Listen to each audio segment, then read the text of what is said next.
Assalamu alaikum wa rahmatullahi ta'ala wa barakatuhu. Ina ma kowa fatan alkhairi da fatan yadda kowa ya tashi lafiya.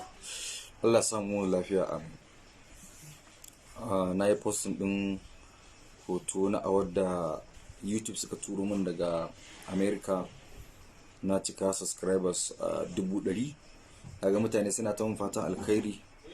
To maimakon a ce na ta rubutu mutanen da yawa, to shi sa na ga ya dace in yi wannan bidiyon domin in yi ma mutane godiya.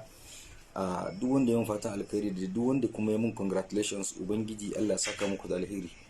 Na gode, Allah ya saka da alheri.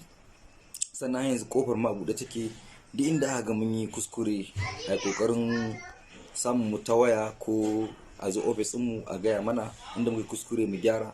Sannan muna roƙo kuma inda muka yi daidai a ƙara mana ƙwarin gwiwa domin gobe ma mu dage mu ƙara yin daidai. Allah ka ba mu ikon yin daidai, Allah ka samu dace. Sannan kar ku manta ku ci gaba da subscribing din Bakori TV mai adadin subscriber 200,000 da wani abu, domin ita ce kadai Bakori TV da ake kallon izzar su. Nagode.